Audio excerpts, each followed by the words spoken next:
Hello. Nice to be with you again. I owe you an apology. Last time I said to you about the personalities who were involved in drafting the Balfour Declaration who caused us all sorts of mayhem. And I made a mistake, a slip of the tongue, if you like. Instead of saying Lord Montague, I said Lord Montefiore. I'm sorry, it was Lord Montague. In fact, Lord Montague was the only Jew in the British cabinet, and he was vehemently anti-Zionist.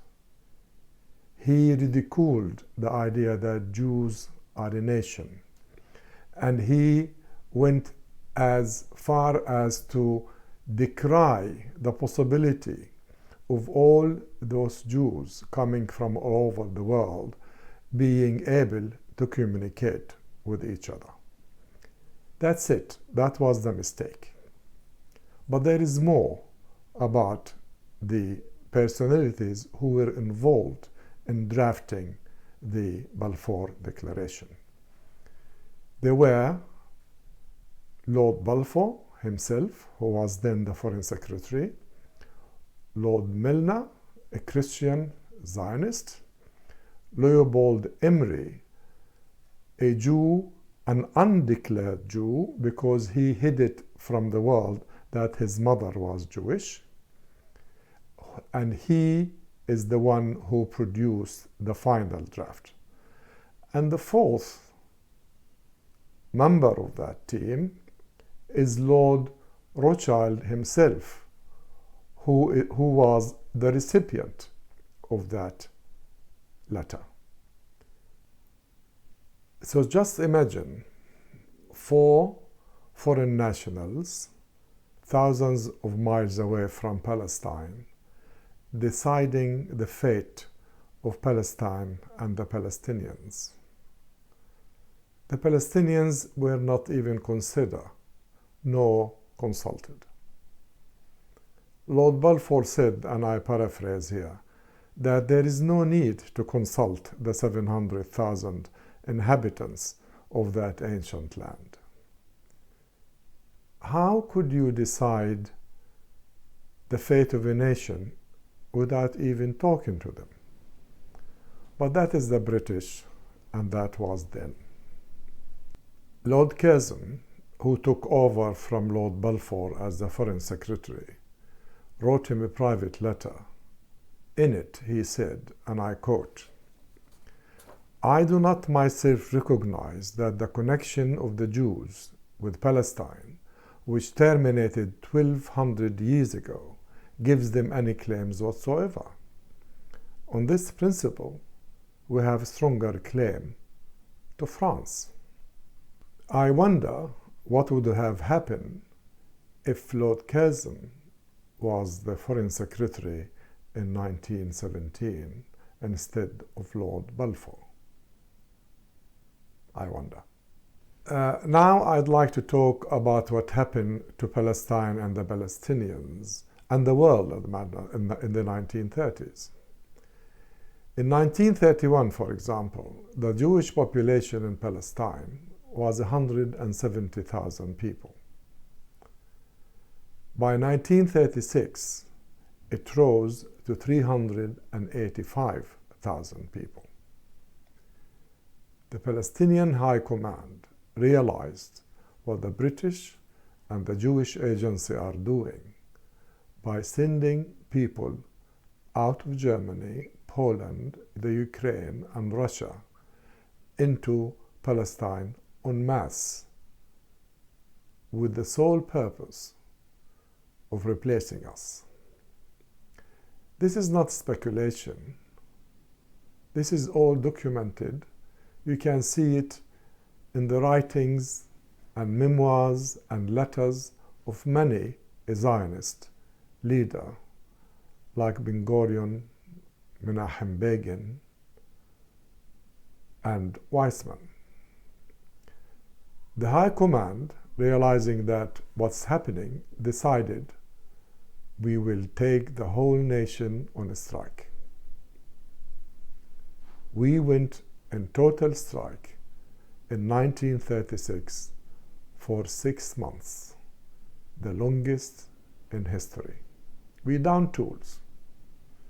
During that time, the British did not spare any brutality to kill us, and murder us, and put us in prison.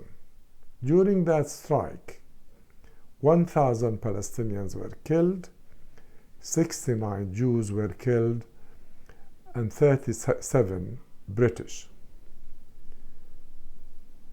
If I may, I'd like to mention one person, one British officer, who was very instrumental in that killing and mayhem in Palestine in 1936 and 37. His name was Captain Faraday. He was the head of the British police force in Palestine, and he used untold brutality towards the Arabs under his jurisdiction. He was even criticized and reported by his own men for his savagery. The British reaction to that savagery? They promoted Faraday. In 1939, Captain Faraday became the second in command of the Arab Legion with the rank of brigadier under Glub Pasha. There it is. The messages are clear. We can do with you what we like, and you have no recourse. The Arab nations at the time, who were just released from the grip of Britain, were collaborators with Britain, like Transjordan under Prince Abdullah, and Saudi Arabia under bin Abdul Aziz. Prince Abdullah of Transjordan made secret agreements with the Jewish Agency and the Zionist organization that he will collaborate with them and he will facilitate the establishment of their state, providing they give him a piece of the action. They did promise him a piece of the action. They promised him what is known nowadays as the West Bank. Bin Saud, again, is documented, the founder of Saudi Arabia. He wrote a letter to Sir Percy Cox, who was the High Commissioner of Britain in Baghdad. And in it he said, he wrote it in Arabic, I'm translating here, that he has no qualms with Great Britain, to whom he owes allegiance, to give the poor Jews the land of Palestine. Those very same people were the Arab leaders who were pressuring the Palestinian High Command to give the British the benefit of the doubt. They did. We're still waiting. Jews were coming out of Germany in tens of thousands, and we know why. And then the Second World War happened. Britain was too busy with the war to give us any attention, and the Zionist paramilitary groups went about Palestine doing their business.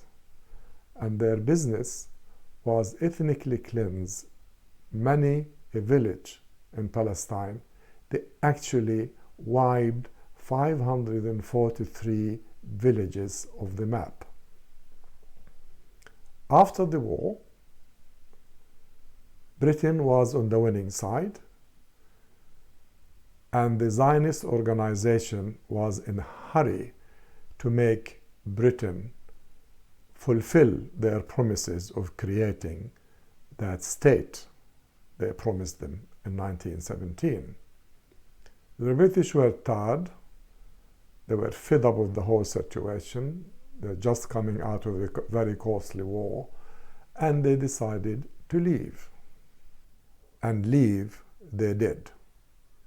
They left us unprotected, unarmed, and untrained for the mercy of the Zionist paramilitary troops.